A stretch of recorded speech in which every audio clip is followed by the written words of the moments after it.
வெங்கட்ரமணன், அதே மாதிரி காவல்துறையில் உள்ள பிரச்சனை காரணமாகவே ஒரு அதிகாரியை இழுக்க முயற்சி என வாதமும் முன்வைக்கப்பட்டிருக்கிறது. அது குறித்த விவரங்கள். நிச்சயமாக இந்த வழக்கு தொடர்பாக ஏற்கனவே ஏடிஜிபியிடம் அவரது டிரைவர்களும் விசாரிக்கப்பட வேண்டும். தற்பொழுது அரசு தரப்புல மேலும் ஒரு ஏடிஜிபியும் மற்றும் அவரது டிரைவரும் விசாரிக்கப்பட வேண்டும்.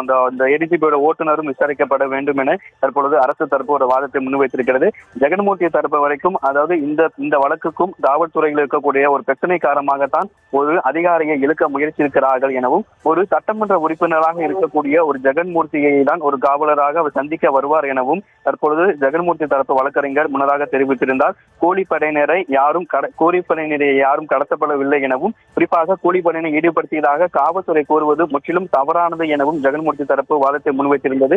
குறிப்பாக காவல்துறையில் இருக்கக்கூடிய பிரச்சனை காரணமாகத்தான் ஒரு அதிகாரியை இதுல இழுக்க முயற்சிக்கிறார்கள் எனவும், ஒரு சட்டமன்ற உறுப்பினராக இருக்கக்கூடிய ஜெகன்மூர்த்தியை தான் அவர் சந்திக்க வருவார் என ஜெகன்மூர்த்தி தரப்பு அவருடைய வாதத்தை முன்வைக்கும் போது குறிப்பிட்டிருந்தது. ஆனால் அரசு தரப்பு அதனை மறுத்து பல்வேறு குற்றச்சாட்டுகளை அரசு தரப்பு முன்வைத்திருக்கிறது. ஏடிஜிபியிடம் அதே போல அவரது டிரைவர்களும் விசாரிக்கப்பட வேண்டும் என அரசு தரப்பு ஒரு கோரிக்கையை முன்வைத்திருக்கிறது. ஜெகன்மூர்த்திக்கும் இந்த கடத்தலில் தொடர்பு உள்ளது எனவும், இந்த சம்பந்தமாக வழக்கறிஞர் சரத்குமார், முன்னாள் காவல் அதிகாரி மகேஸ்வரி ஆகியோர் ஏற்கனவே ஒப்புதல் வாக்குமூலம் அளித்திருக்கிறார்கள் எனவும், இந்த விவகாரம் தொடர்பாக சட்டமன்ற உறுப்பினர் ஜெகன்மூர்த்தியிடம் ஏடிஜிபி ஜெயராமன் பேசியிருக்கிறார் அப்படிங்கிறது அரசு தரப்பு தங்களுடைய வாதத்தையும் தொடர்ந்து முன்வைத்து வருகிறார்கள். சுபா. வெங்கட்ரமணன், ஜெகன்மூர்த்தி தரப்பில் பல்வேறு வாதங்கள் முன்வைக்கப்பட்டு வரும் நிலையில சிறுவனை கடத்தி ஹோட்டலுக்கு அழைத்து சென்றதற்கான சிசிடிவி காட்சிகள் உள்ளது என அரசு தரப்பிலிருந்து வாதம் முன்வைக்கப்பட்டிருக்கிறது. அது குறித்த விவரங்கள்.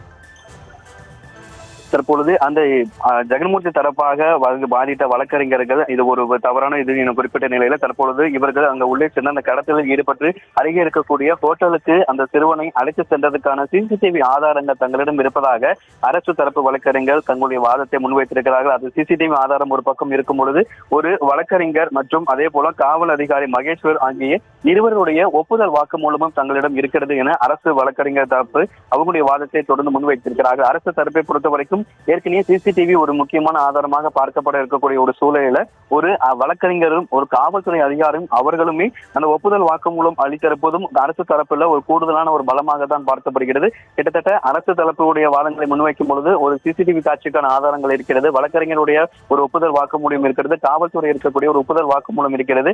இப்படி ஜெகன்மூர்த்தி தரப்பு வழக்கறிஞர் வாதத்தை என்னென்ன விஷயங்களை முன்வைத்து பேசினாரோ அதற்கு அதுவும் எதிராக ஆதாரத்தை வைத்துக் கொண்டு அரசு வழக்கறிஞர் தன்னுடைய வாதத்தை முன்வைத்திருக்கிறார். அது சிசிடிவி தொடர்பான காட்சிகளை நீதிபதியிடம் காண்பிக்கப்படும் என எதிர்பார்க்கப்படுகிறது. அதற்கு பிறகாக அரசு தரப்பு வழக்கறிஞர்களின் வாதத்தை முழுமையாக கேட்ட பிறகாக மீண்டும் ஜெகன்மூர்த்தி தரப்பு வழக்கறிஞர் மீண்டும் ஏதாவது பேச விரும்பினால், வாதத்தை முன்வைக்க விரும்பினால் அவருடைய கருத்தையும் கேட்ட பிறகாக நீதிபதி இந்த வழக்குகள் தொடர்பாக ஒரு இறுதி தீர்ப்பை வழங்குவார் என எதிர்பார்க்கப்படுகிறது. குறிப்பாக நீதிபதி அவர்கள் பல்வேறு கேள்விகளையும் எழுப்பியிருக்கிறார். தொடர்ச்சியாகவே இரு தரப்பு வந்த வாதங்களையும் நீதிபதி அவர்கள் கேட்டறிந்து வருகிறார். அதே போல நீதிபதி தற்பொழுது எந்த தொகுதி எம்எல்ஏ நீங்கள் எனவும், எத்தனை வாக்குகள் வித்தியாசத்தில் நீங்கள் வெற்றி பெற்றிருக்கிறீர்கள் என பூவை ஜெகன்மூர்த்தியிடம் கேள்விகளை எழுப்பியிருக்கிறார். அதற்கு பூவை ஜெகன்மூர்த்தி அவர்கள் 70,000 பேர் வாக்களித்தனர் எனவும், அதுபோல நீதிபதி 70,000 பேர் வாக்களித்து உள்ள நிலையில அவர்களின் குரலாக சட்டமன்றத்தில் பேசதான் உங்களுக்கு வாக்களித்தார்கள், அதை நீங்கள் மறந்து சட்ட பஞ்சாயத்து நடத்ததான் மக்கள் உங்களுக்கு ஓட்டு அளித்தார்களா என கடுமையாக நீதிபதி அவர்கள் பூவை ஜெகன்மூர்த்தியிடம் தற்பொழுது கேள்விகளை முன்வைத்திருக்கிறார்கள். அரசு தரப்பு வழக்கறிஞர்கள் அவருடைய வாதங்களை முன்வைத்ததற்கு பிறகாக நீதிபதி தற்பொழுது பூவை ஜெகன்மூர்த்தியிடம் கேள்விகளை எழுப்பி வருகிறார்கள். குறிப்பாக நீதிபதியை பொறுத்த வரைக்கும் எந்த தொகுதி எம்எல்ஏ நீங்கள், எத்தனை வாக்கு வித்தியாசத்தில் வெற்றி பெற்றீர்கள் என்கின்ற கேள்வியை பூவை ஜெகன்மூர்த்தியிடம் முன்வைத்திருக்கிறார்.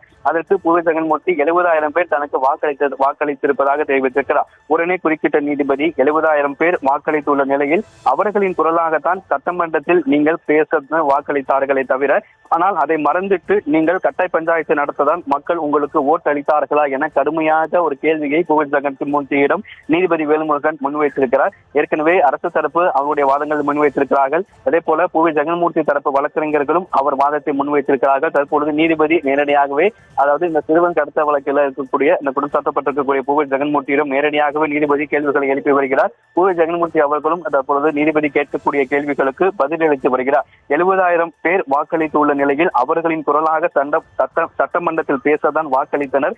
ஆனால் அதையெல்லாம் மறந்துவிட்டு சட்ட பஞ்சாயத்து நடத்ததான் மக்கள் உங்களுக்கு ஓட்டளித்தார்களா என கடுமையான கேள்விகளை பூவன் ஜெகன்மூர்த்தியிடம் தற்போது நீதிபதி முன்வைத்திருக்கிறார். தொடர்ந்து பூவி ஜெகன்மூர்த்தி தரப்பு வழக்கறிஞர் அதே போல அரசு தரப்பு வழக்கறிஞர் இரு தரப்பு வழக்கறிஞர் வாதத்தை நீதிபதி முன்பாக முன்வைத்திருக்கிறார்கள். நீதிபதியும் தற்பொழுது நேரடியாக ஏடிஜிபி ஜெயராமன் மற்றும் சட்டமன்ற உறுப்பினர் பூவி ஜெகன்மூர்த்தியோடு நேரடியாக கேள்விகளை எழுப்பி வருகிறார். இன்னும் சற்று நேரத்தில் இந்த வழக்கு தொடர்பான ஒரு தீர்ப்பு வரலாம் என்கின்ற எதிர்பார்ப்பும் எழுந்திருக்கிறது. சுபா.